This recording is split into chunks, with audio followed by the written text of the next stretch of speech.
Good morning, Hacksters! Today on the channel we have Niklas Roy, who is an artist who works with not just electronics, but also sometimes you emulate traditionally electronic machines with mechanics instead. I've been just hearing about that a little bit and it's fascinating. What's up? How are you? Yeah, good evening from my side. Right. I'm on the other side of the globe. Not exactly. There are some people who are really sleeping now as well.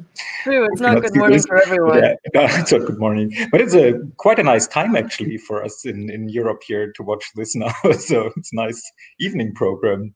So yeah, hello. What was your question again, Alex? I I was just forgot. wondering how you are. Oh, I'm good. I'm good. Excellent. How are you? I'm pretty great. I'm especially excited to be looking at this. Every time I look at your website, there's some other new thing that jumps out, and I'm like, oh, what's that?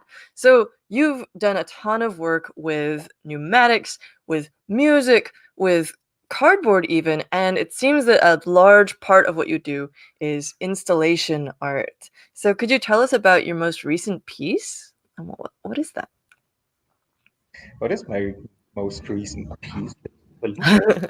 Yeah, because my most recent piece is like a cabinet for the bathroom. That's not so interesting. So the last thing that I've put on my website, maybe let's regard this as my latest piece. It's the Smart Fairy Tale. Oh yeah. It was an installation that I made together with Felix Fiskus. And it's not just an installation, it's not just with Felix, it was also a workshop that we made at the Pheno Science Center in Wolfsburg. Wow. And it is like a huge machine made from toys which were donated to the museum. Mm-hmm. And people can control it from outside. So it's on the ground floor behind glass, and you can control it with a smartphone. And it's Wow. basically, it's like a really big marble machine, and there are a Uh-huh. lot of light barriers in there. And when the ball passes the light barriers, then it triggers some animatronics that we've built with the toys. Ah. Sort of like a huge smartphone triggered Rube Goldberg machine. That's Yeah. beautiful. Although it has more, it's less mechanical and more like you've got these light sensors that are triggering things. Yeah, because the balls are super light. Makes more sense if you don't the hollow balls like ping pong balls. So Huh. it's better not to use mechanical switches for them. Just makes more sense to make this optical. I love that blinds one. So actually, the write-up for this one answers a question that I had for you, which is that you do a lot of installation art and work with the public, and I was wondering how that's been affected by, not being able to go out as much and having this coronavirus situation. And it looks like this was actually put together from lots of pieces donated by families who are getting rid of things because Yeah, of yeah. the being stuck inside.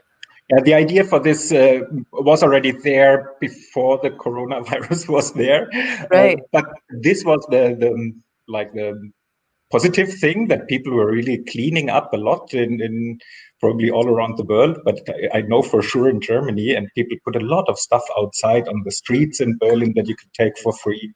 But Uh-huh. also in Wolfsburg, obviously, people wanted to get rid of stuff. So this was the perfect moment for getting things. But it was obviously also a challenge to give a workshop during those times. So I Yeah. think we just had we really had luck that we had it scheduled for a time where people were allowed to go outside and where something like that was possible in Germany. Mm. QR codes are great for this. I also love how amazing your write-ups are. So you not only show what's going on with your projects, but you also often include things like code and schematics and diagrams about how to build it for yourself.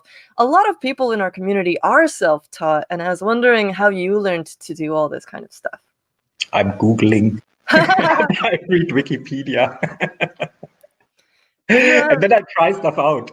I mean, the best way to find out if something works is if you just try it out and then you see if it works or not. And if it doesn't work, then usually you also find out why it doesn't work, and then you learn something. Yeah, for sure. I love taking things apart. I wanted to bring up that's also a good these way. zappers that I have that I took apart from time to time because they are very fancy kind of light pen, and this is something that you've played with in some of your installations as well, is different ways of manipulating photons.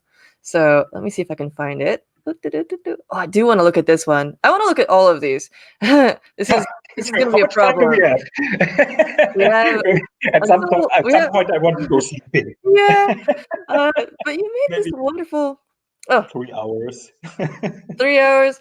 Well, there's a 4. meeting in here at 11, so sadly we only have an hour. But Okay. you can come on again whenever you want. Okay. We have this luminoise pen that you designed. Can you tell us? So, what is the similarity between? This is a pop quiz. What is the similarity between that and this Nintendo Zapper? This is a light pen, actually. This came quite often when I do projects. The next project is somehow inspired by something that I've done before. This is one of those projects. There I made. There is another project that's called Ping, Augmented Pixel. Maybe we can just have a super quick look at this. Then I can explain how it came up. Ping, P-I-N-G. There is another Ping. Yeah, this here. Yeah, this was a little electronic. It's basically an adapter that you put in an analog video signal. So analog video signal goes in and out again, and audio also goes out. The audio just makes beep, and it is just overlaying a 1 pixel on the video image, but the pixel responds to the content of the image. So you can you can basically let it like bump off like Pong, like the Pong game, just with a real video. Wow, so you're interacting with it with your actual body part. Exactly. Yeah. You can jump somewhere in the middle of the video, then you see it. Exactly.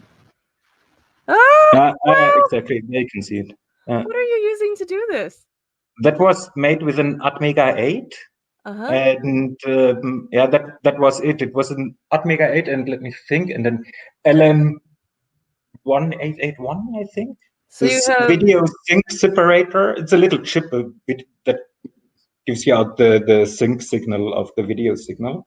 And then I used an ADC of the Atmega to read the brightness, basically. So it's reading the brightness just around the pixel in 8 fields.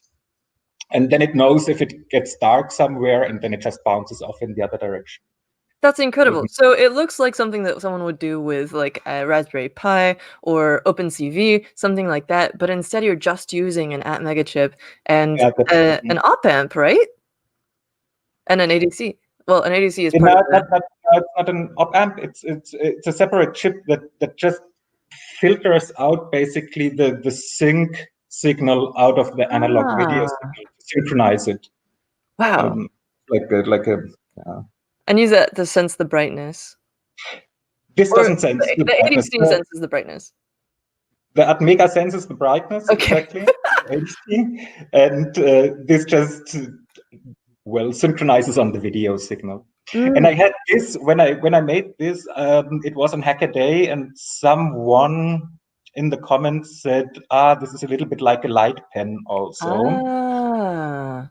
Because you have this, I mean, if you have like the generation of the video signal and also reading out something synchronized, then this is basically the principle of how light pens work. Right. And I thought, true, this is like a light pen. And I thought I should actually build a light pen because it is so super easy. It's a really old computer interface. It's like much older than the mouse. Because it is so simple, but at the same time, it's super magical, a light pen. Before touch screens, this existed, and it was the way to interact with a computer if you didn't have a keyboard or something. It was used for it was invented for some radar stuff to hack. Wow, I remember some really old. In America.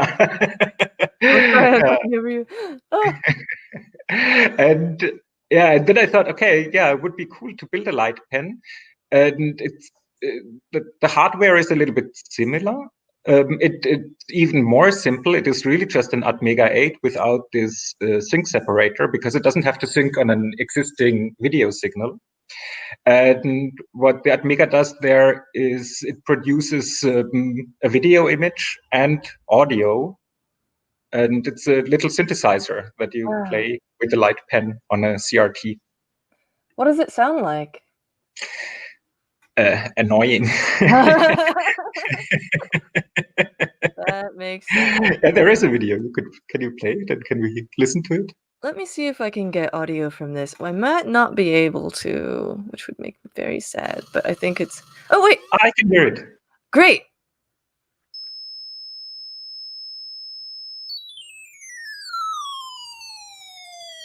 So this is just a screen capture. I was the great thing is where I was moving the icon. Wow!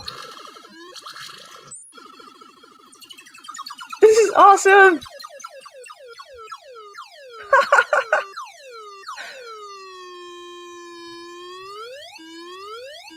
Reminds me of an Atari Punk controller.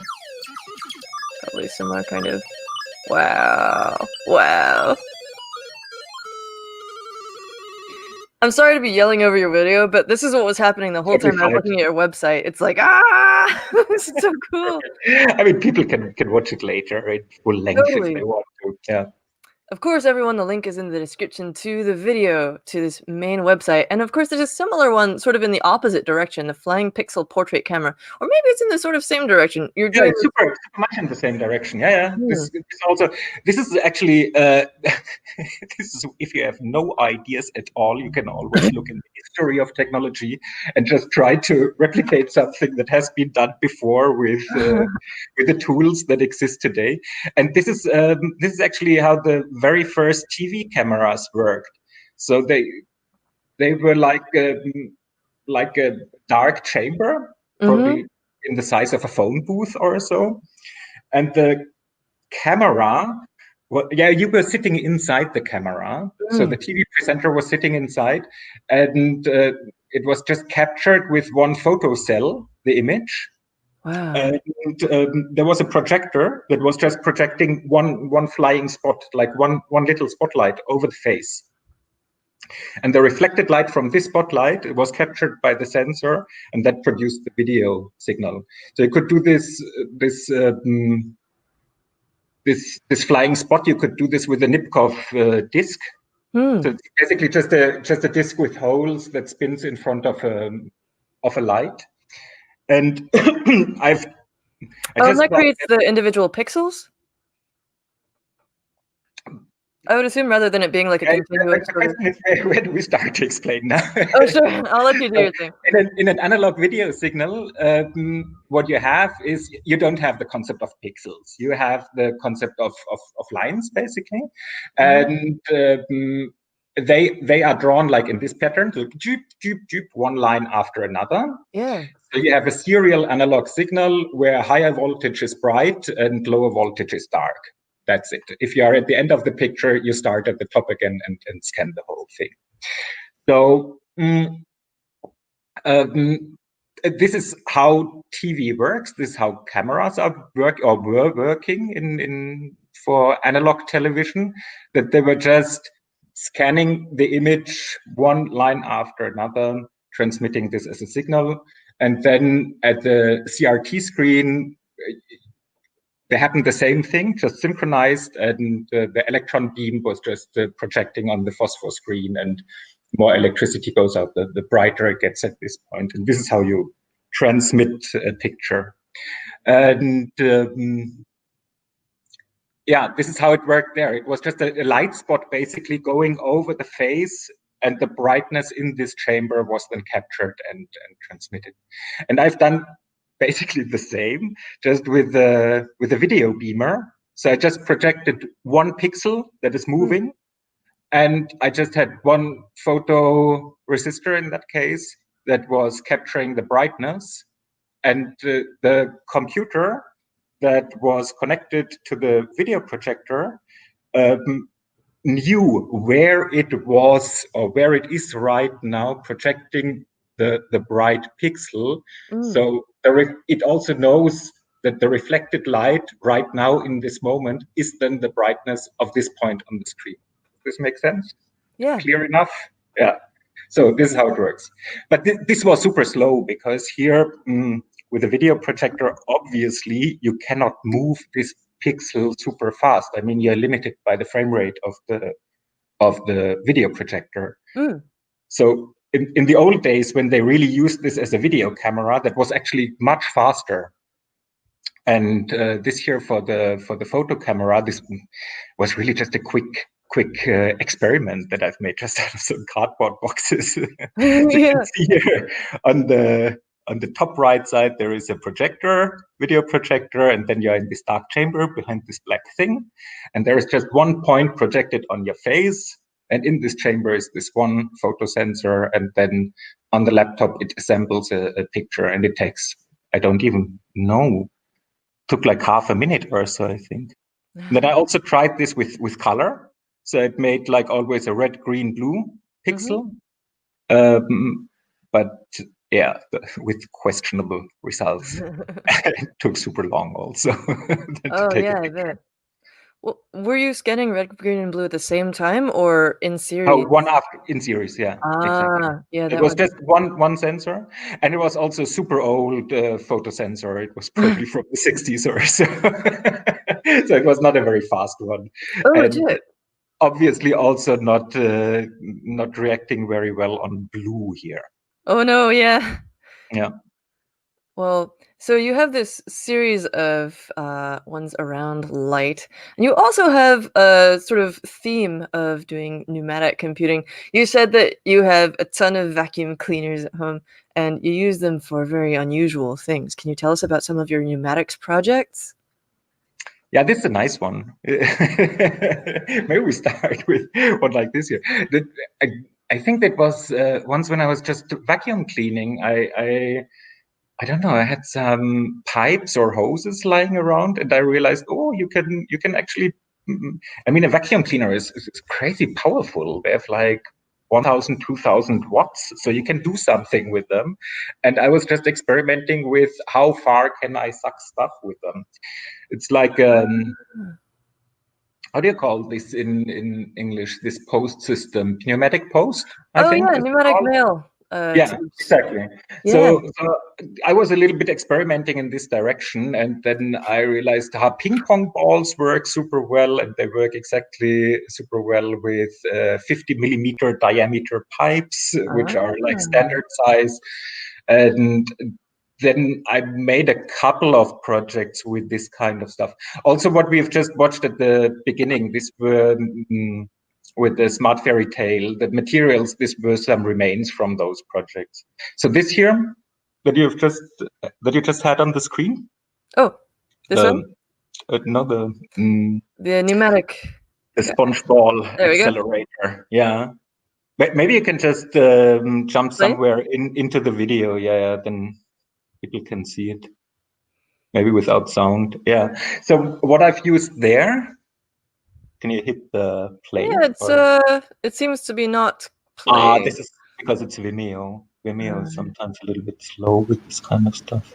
Maybe you have to just give it time. So this is just a very, very, very long pipe system out of acrylic pipes and filled up with sponge balls, with black sponge balls. And then there is one vacuum cleaner that is just sucking balls from the pipes. And there are two containers, one at the beginning and one at the end. And then there is some sort of a special valve that can reverse the airflow in this whole system. The balls can go back and forth from one of those spheres into the other sphere. And people can control it from outside with the optical sensor. That sounds so delightful. Oh, so the optical sensor, is that in this hand here? Yeah, exactly. Yeah. And they put their hand up, and what happens? Then it starts. Oh, okay. And then when you put it again against it, you can change the direction. Oh, cool. And this looks actually super cool because it is really, really, really big, this whole thing. But it's just powered by this one household vacuum cleaner. But it looks super cool if you see in this huge installation. If you see that all the balls suddenly reverse their direction, it has a super cool effect. Oh, that sounds amazing. There's some more. I have also, there's one Americans love this title, but it was my partner who came up with it. She said it would be funny. That's Suck the Balls. Ah, I No. can see why people enjoy that one. There we go. It's on YouTube, so maybe that works better. I proposed this when I realized that this Whoa! actually works super well with the balls. I Oh, look at that. proposed the same idea twice to two different institutions, and Uh-huh. then they both wanted to do it. And I thought, like, oh shit, I wanted to do this. I thought that one of them probably would Oh no. say, yeah, Niklas, let's make it and finance it. But at the end, both said, yeah, let's do it. And there I Which had one? this ball pit where people could basically suck balls. Did you have to pick one of them, or were you able to do it for both of them? No, I made both then at the end. Like I proposed both. There was a phase where people asked me, Niklas, we have this place, we need an installation. And I thought, okay, I made this vacuum cleaner experiments. Let's build something with a lot of balls and plastic pipes. And then this was the Goethe Institute here. It's like the German Culture Institute Right. in Poland. And the other one with the black balls, that was the Jumi Pavilion in the Netherlands, in Groningen. So do you think that this is, you have some pneumatic structures that are also used to simulate computing. Do you think that this is the future of computing? It's Oh. definitely magical enough. No, it was, it was also, I thought that it would be nice to go further in this direction, because you can definitely build something like logic gates with valves. Yeah. But this also exists already. Like, it makes completely sense to use liquids or whatever for computation. And this Right. was also used, I think it was used in Cessnas also for the autopilot that worked with some sort of fluid computers. So Wait, where? in Cessna, you like the small airplanes? Oh, That yeah, huh. that was for a time that was really used for computing, They because used you have liquid immediate computers in results. Cessnas? Yeah, Or was okay. what? Yeah. That's so cool. I can see why you're obsessed with the history of technology. That is so cool. Yeah. Yeah, that's super interesting. I'm gonna have to go look this up But afterwards. there are different ways how you can do this. There are different types of valves. Like there are the valves, like really more like check valves with mechanical parts that open and close paths where a liquid or air can go through. Yeah. And then there are other types of valves which just work with, my English is not that perfect with those particular terms, so Oh, maybe for sure. I'm using some wrong words here. But there are other ways also how you can do this, and this is more, that has more to do with the flow, with the. So you don't need any moving parts. You can build valves without moving parts. Huh. I think the Tesla valve, isn't that also an example for this? It's I will like a have valve to look it that up. just lets the liquid through in one direction, but it's a strong resistance in the other direction. Yeah, but you can also build logic gates with those kind of things. So I thought it would be super nice to build, let's say, a vacuum cleaner powered computer that works without electronics. But what you have there, this was a workshop also again that I did together with a French curator, and we just came up with this theme. And we had this little church where we were building. It was Oh. in Belgium, together with, like, let's say something like 10 participants or so. And the thing is, even though I would be super interested to build really a functioning computer that can calculate something with a vacuum cleaner, in such a workshop situation, that is probably a little bit dry, because that very theoretical. So we just threw this out as a theme, and we built something that was somehow air powered, air related, and that had something to do with computers. Yeah, there you Aha. can see recycling in action again of some plastic pipes. And this in the center, that was our Mm. CPU, which was just this big box with plastic foil and white and black balloons, which somehow represent the bits. It's And yeah. my So it's favorite more part. metaphorical in this case. It's not really a functioning computer. My favorite part about this is how you have the risk of explosion Yeah, sign because the balloons sometimes pop. it happened all the time. Oh no! Well, that's a problem that you don't usually get with regular computers. I should be thankful for that. They don't explode. You have this Mm. with the latest smartphones from Samsung. How was that? Yeah! They Years might ago. set you on fire, but they won't, like, make a loud bang noise. That's Uh, amazing. Let me see what else we've got pulled up here. Umbrella phones. Oh, yeah! umbrella So phones. this is one of your mechanical designs, and there's some Mm, other actually really interesting ones you were talking about with, like, sort of mm, emulating things that are usually built with electronics, but mechanically. But since I put it in the thumbnail, I really want to talk about this one. It's so mhm, whimsical and beautiful. mhm. Can you tell us about it? Yeah, that was also that happened in Brazil together with my partner Kati.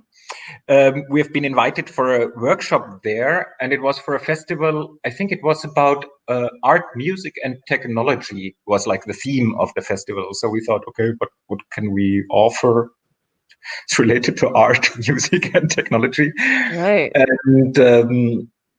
and our idea was to build basically windmills out of umbrellas that spin little music boxes. I've made this later again with another windmill design, which really looks more like a windmill.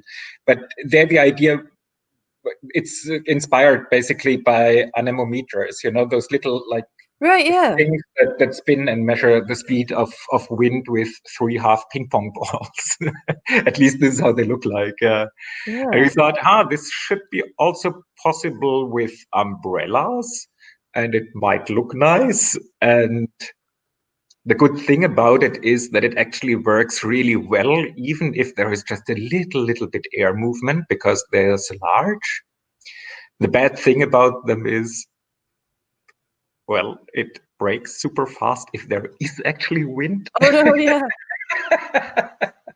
So this looks super nice on a video, but if you build this in reality and if there is really serious wind, then yeah, they break really fast. Oh, no. I like how you mentioned early in the description that one of the things you noticed about it was that it actually is surprisingly slow to turn the crank, and the solution was just to build more umbrella phones. Yeah. Yeah, the nice thing is it was also in this park that was in Sao Paulo. Uh-huh.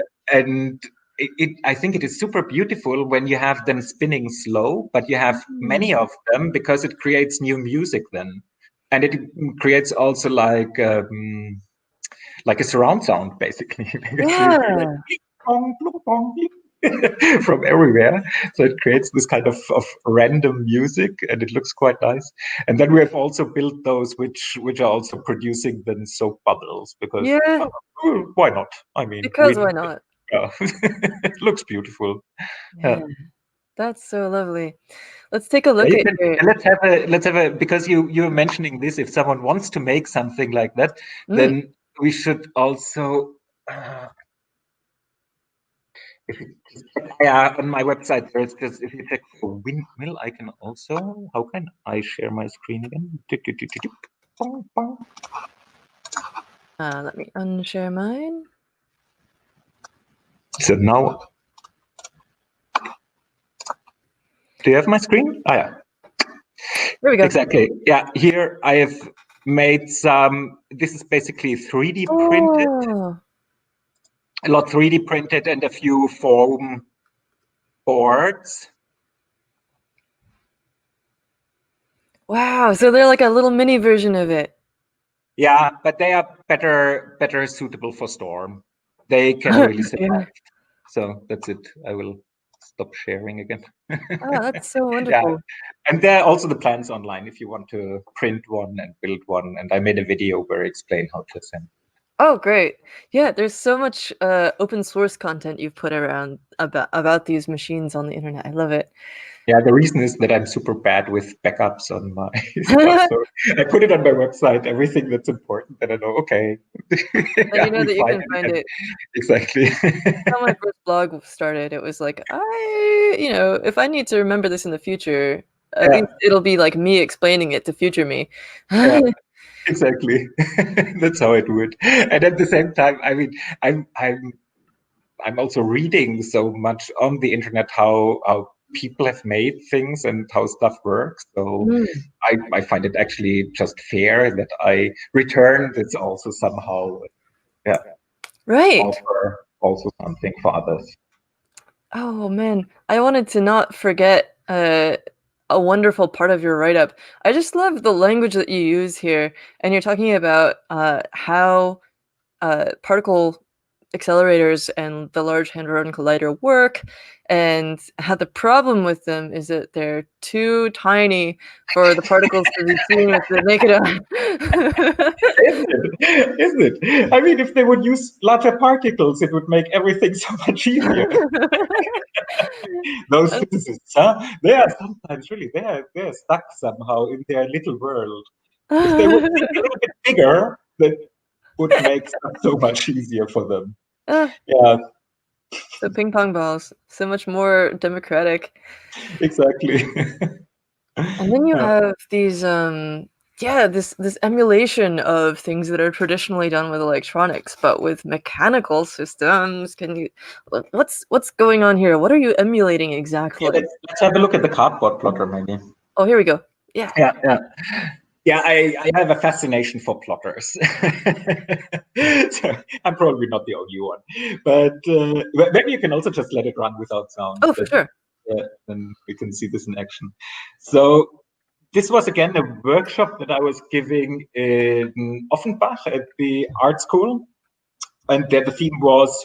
Oh, now I have an echo on my ear. Is this because of you? Hello again. Shouldn't be. That's very strange. Let me check mine. Oh, yeah. Okay, well, I should be going straight from my yeah, I mic make it like to. this. I put one ear off, then I can hear myself better without delay. Okay. Is it? So yeah, I'm a little bit delayed on my ear. My Oh microphone no, is that'll really mess with your brain when you're trying to say stuff.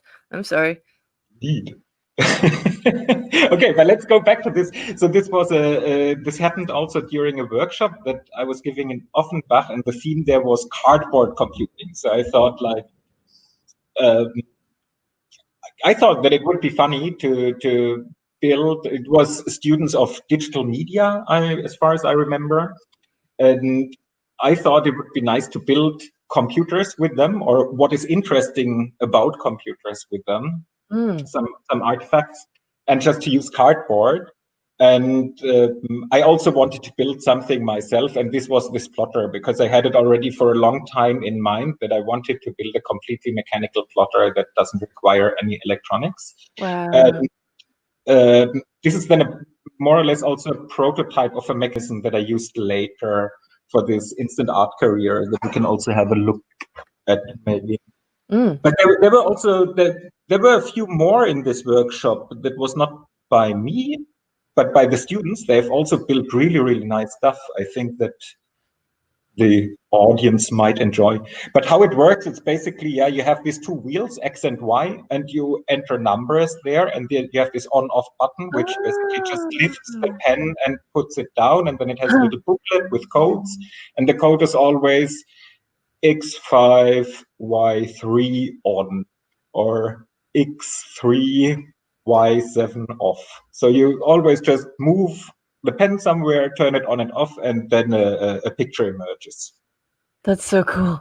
And you don't necessarily know what the picture is going to be until you've already been drawing it, because on here it's just, It's well, just maybe. numbers. Yeah, it's really code. It is basically digital code written down in a little booklet. I think they probably had titles. There Oh, was it does say a title on probably. there. Okay. Yeah, but it might be a little bit cryptic, the title, that you still have to enter the whole code to understand why it had the title. But there was like, well, in the video, I've shown a Hello World program, obviously, but there were also like cats and So good. whatever.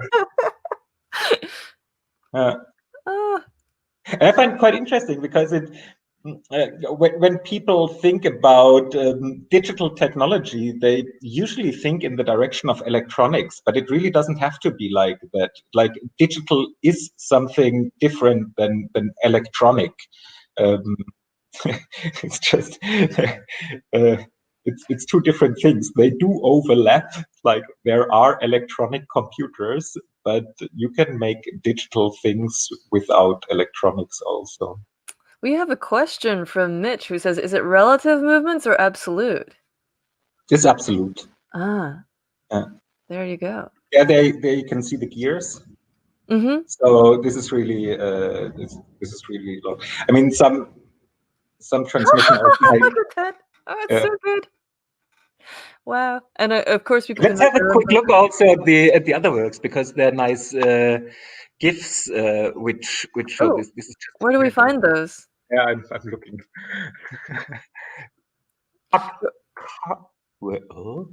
Cardboard Computer Workshop 2013. We don't need to watch the video, but you can just scroll through, or I can scroll through. Should I share my screen? Here we go. Or do you want to? Oh, you have it. Okay, yeah. No, you're saying we let's can just look scroll at the video, through. because the video is more like mood video of the workshop. Yeah, I have. So this was one student who built the clock, basically. Like, if you build a digital computer, you want to have a clock at the beginning. And then if you go further, this was super cool, built by two students. They have built models of all kinds of logic gates. And this was then the NAND gate that they've perfected, because the idea is that the NAND gate obviously is a universal gate. So you could just build with those mechanisms if you would find a way to get more energy in that. Have a very big space, then you could really build a functioning digital computer with them. Yeah. On the left side, you have the inputs, and on the right side, it's the output, the 1 and 0. I love that little inversion valve in the middle there. Yeah. Because it's an end. Oh, wow. That's incredible. And then this year was one student who wanted to make a driving game, and then it turned out that it was not working so precise, and then he made it to a drunken driving game. It looks like a lot of fun to play either way. Yeah, this whole workshop was super much fun. They were super good students. It was really, really cool. And this was our complete, this was something like the internet, a communication network with several hubs and everything. And the students, they went crazy when they were building this. I think they worked on this one the last 2 days without sleeping. They were just working, but they were working so hard, they weren't trying it out anymore. Oh, no. When we had our final presentation, they came 1 hour too late. Final presentation was some sort of a party situation. And then it didn't really work. And then quickly we just changed it. And it was working with, they had I think it was so that they had 3 or 4 stations, and you could transmit via the hub, at least that was the idea, a piece of information from one station to the other. So the piece of information was just, basically, it was just a yes. Yeah. So a 1, nothing else. Yeah. Exactly, 1 beer. Yeah. But you could select to whom you would want to send it. And the thing in the center that was like a Strauger switch, but completely mechanical. Is that the big rectangular one here? Yeah, yeah.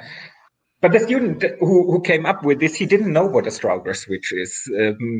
I told him that, hey, this is actually such a thing existed that was used for putting through telephone calls. I told him you should really research this, because what you have invented has been invented before. That's so cool. But this was just with ropes then. That was really cool. And then during the presentation, we quickly modified it that you could just between 2 stations transmit signals, and this worked. It seems like such an amazing way to learn about electronics and computers is by replicating them by accident. Yeah. That's so cool. Yeah, that's good. The other, yeah, Hmm? we have seen the best examples of this Oh, workshop. okay, cool. Well, everyone, you can go through and look at the rest of them on Yeah, your own exactly, time. exactly.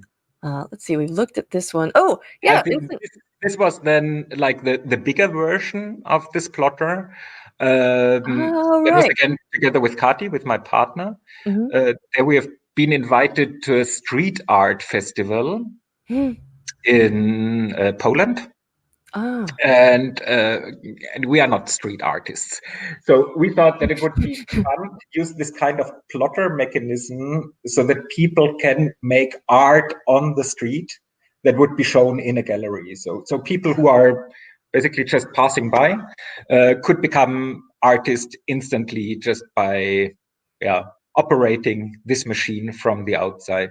So it had the shape of an easel Uh-huh. inside the window, Okay. and there were 3 ropes, one for X movement, one for Y movement, and one for malować, that's painting. So that puts the brush on the canvas. Right. And there we made a bunch of collaborative paintings. So everyone was like painting a few minutes, and then they went on and they just had to write down their names and a piece of card. And inside the gallery, the gallery was just an abandoned shop space. It wasn't really a gallery. Abandoned shop space, and we put a little bit of paint on it and made this your art gallery that it looks like. But you did have a real auction. We had a real auction at the end, yeah, because we wanted then to have this full art carrier thing. We wanted that people on the street become artists, and becoming a professional artist, what does it mean? It's basically you have to create an artwork, you have to exhibit an artwork, and you have to sell it at the end and earn money with it. This is what makes a professional art career. And the way how anyone can sell an artwork is just by making an auction and starting with a super low price. This is what we did. We started with 1 zloty, which is like, I don't know, 20 cents, something like that. Not very much. And then we invited all the people who were painting paintings, and every time when we auctioned one off, we just gave the money to the people who made the painting, and they had to split it themselves. And it's also a super cool video. I can totally recommend to watch it if someone wants to. Yeah. So. There we go. One thing that's interesting about this for me is that on a regular V-plotter, typically these will be driven by stepper motors rather than human input, so it's very much controlled and defined by the person who's building it. But in this case, you're turning control of it over to the public. And so I saw that you have some shock absorbers on here down the page. And what were the considerations you had to use in order to make sure that it was going to like not totally break when people were interacting with it? Yeah. Yeah, you have to think about that's always the problem. If people are allowed to touch something, and especially if they are confronted with an interface that they are not familiar with, then you don't know the really have to think constraints? about how to make this safe. So this is why I really like it a lot just to use arcade buttons or something like this, and then have a motor on the other side. That makes stuff so much easier, because the force of the motor is that strong, so you know what you're dealing with. But with such a thing, I mean, then you also have sometimes like young guys who want to show off in front of their girlfriends how strong they are, and this kind of stuff like is dangerous. So what we've done there is we've just been next to it all the time when we operated it, so we could also tell the people a little bit how to operate it. It was also not so easy to pick up the paint, to understand how do I dip the brush now in there. So there was a little bit of explanation.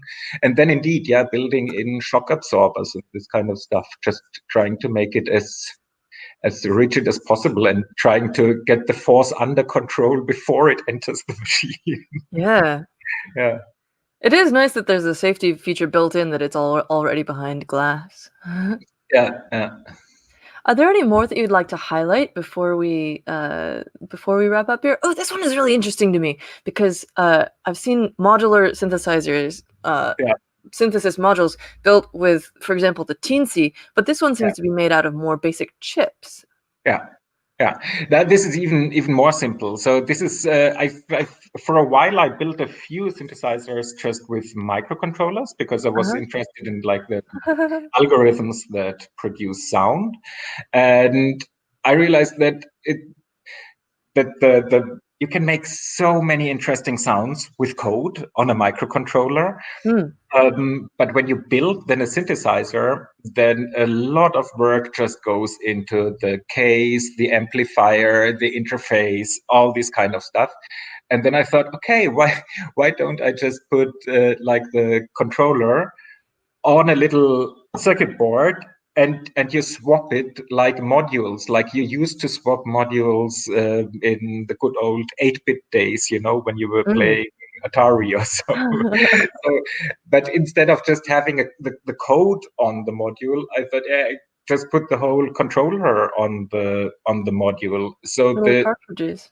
So the device itself is basically just an amplifier with interface, nothing else, and the cartridges contain the controller. That is so cool.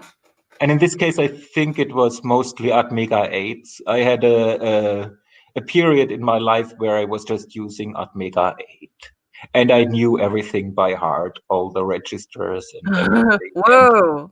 It was also a little bit before Arduino became popular. So I knew exactly, I was super fast with perf board. No way. Wow. But now I don't do this anymore. Now I also So what year was this? or an Arduino just because it's so much easier. That's incredible though. I love the idea of the main chassis not including a brain really, but just some I/O, and then having the switchable little cartridges. That's so brilliant. Yeah, there are a couple of them. There's also this Vectron Modula. If you look, this even has a screen. It's like a Vectron. Not finding. I have to scroll down. Oh, probably doesn't load it until. Oh no! There we go. You have it already? It's not finding it. Yeah, why don't I have it here? Oh, it's got a K in it. Here we go. I wrote it with K. Oh yeah, okay. I was thinking German, and it's a little bit Krusty the Clown. I like. Yeah, that's a nice one also. And there you have the. Come on. Yeah, you can just.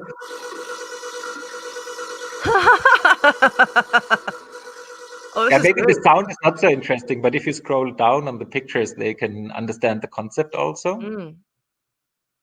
So this is how it looks like, and then it has this. It has a little CRT from a Watchman, Sony Watchman. Yeah, it looks like a Ghostbusters module. Yeah, and these are then the modules. So there I made it with others. I've done it so that you had like a parallel output for the audio, so you could. So there was a DAC then also in the device, and here I just used a 1-pin audio output and used PWM, so that I don't have so many pins that I have to connect. That makes sense. In this, I see this super custom. Limiting. Sorry? It's also limiting sound-wise. The PWM just doesn't sound as nice as having like a couple of bits parallel output that you will make an analog thing out of it again. So did you fabricate this whole enclosure yourself, including the little flip-up door? Yeah. Look at that. That's so cool. Yeah, this is just from the hardware store, thin aluminum sheet, super thin, like 1 millimeter, and you can cut it just with a knife, and then you break it on the table, and it looks super beautiful. And then inside, you just have to take something for the corners. You take some aluminum profile or so. Yeah. Yeah, and then of course you have to insulate your electronics from it. Yeah, but nowadays, since I have a 3D printer, I became lazy. Oh yeah. Don't do this kind of stuff anymore.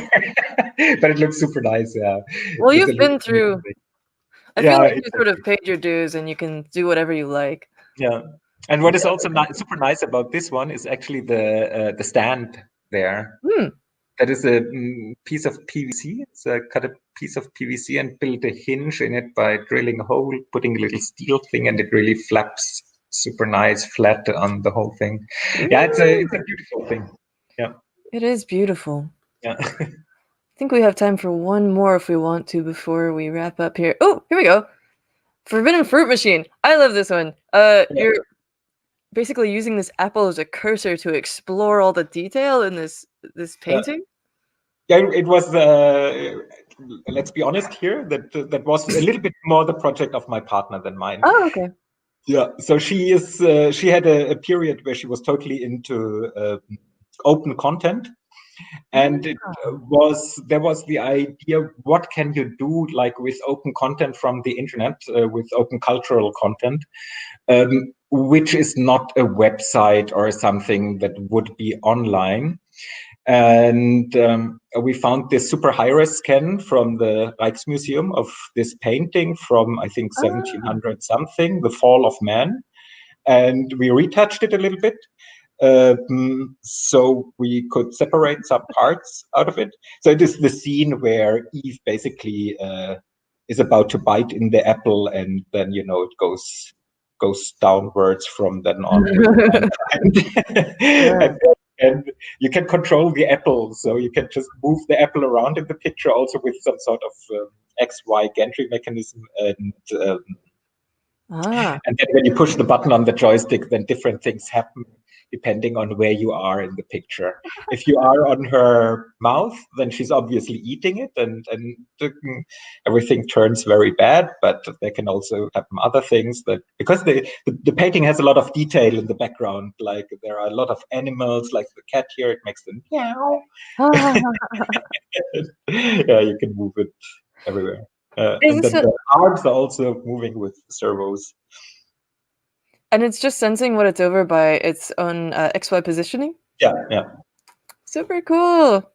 It would be awesome to get Kati on here someday. Yeah. This is so cute. I love it. It's so whimsical.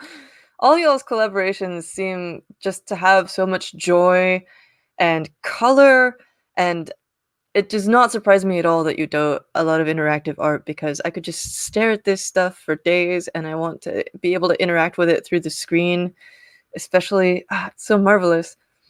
Yeah, you can come. Actually, the Smart Fairy Tale is still running in Wolfsburg now. It was just meant for a super short exhibition of 1 week because they had a festival there. But due to the pandemic, they've closed the museum, and now they let this run in the ground floor. Oh, Maybe that's it's so the cool. most exciting thing about Wolfsburg that you can right now. Yeah. Absolutely. So if we have people in Germany watching this who are from the area, go there and try it out. Yes. Good. Go check it out in real life. Yeah. And is there anything you can tell us about future plans, or is it all secret? Well, I think that, my next project is something that is, you will find it out on my website. And then the project after that, this will be probably then around Christmas. I have a whole pipeline right now. Because I have so much time. It's so appropriate for you to have a pipeline, and there's probably ping pong balls going through it too. I think the thing after the next thing, which will be something quick, will be some. I think I will make some decoration here for the Hacker Congress soon coming. You know, from the Chaos Computer Club, and it will be online this year. So I think I need some decoration here in the background. This will be the next thing that I will have on my website, I know this already, is a project that I did together with Kati earlier this year in Japan. There is the Sapporo International Art Festival that was supposed to happen now in December, and they are going to make an online version of it, and we built a really nice installation there, which will be now only shown online. But I am not really sure if I am allowed to say what it is. Oh, okay. It would be cool if people could interact with it through the internet. Yeah, they could if they were there, if it would. Oh, so sad. Oh, no. Well, it doesn't make sense like this. Yeah. Well, there will be a documentation online, and we just heard that maybe it will be shown next year in Japan in real life then. Oh, wonderful. So if you want to check out these in real life, you can go to Germany or next year to Japan. In the meantime, follow niklasroy.com. Yeah, You have your own Insta and your own photo diary on here. I don't think you have exactly. an Instagram. This is like your No. own Instagram. No, because I don't like Instagram, because I don't like Facebook, and I really hate it if someone posts something on Instagram and I want to see it, but Instagram wants me to log in with some Yeah. person, whatever. No, I'm sorry, I'm out. Yeah, I you will can't not see it unless... I will not look at this stuff if you post it online, but I've published my own Insta code. So if you also don't like this, but want to post pictures quickly and in a simple way online, then you can just copy my code, throw it on your server, and I might even follow you. You can also follow Kati. This is Ooh. she is more into fungi, so she's also using this. Share screen, share screen. Yeah, it's good. So, yeah. Can you see it? There we go. Fungi and forest friends. Fungi and forest friends. So she's that's katihuppe.com/fungi. Wonderful. How do you pronounce it? Fungi or fungi? It depends on where you're from. We Ah, say okay. fungi usually. Some people say fungi. I It's don't know. mushrooms. Mushrooms. Yeah. Yeah, that's her thing. Well, Yeah. thank you so much for joining us. And No, you it's do have a Twitter secretly. It's not listed on your website, yeah, you can find it. which is great. Right? It's in the I about, love but that. I'm also not very active on Twitter. I'm struggling with social media. This is Mm, why I did this my own Insta, because there, yeah. I don't need to care. There is no likes, no nothing. I don't have to have a look how many people watched or like this. You can all follow me. It's just for me the World Wide Web is social media enough. I just throw my Yeah. stuff on the internet and everyone can have a look at it. That's Well, yeah. people can find you on GitHub, they can find you on YouTube, and they can always come back to niklasroy.com to see more of your wonderful creations. Exactly. Thank you so much. Yeah, thank you. I hope you have a wonderful rest of your evening, and everyone else, we'll see you I soon. will. Cool. Super. Cheers. Bye bye.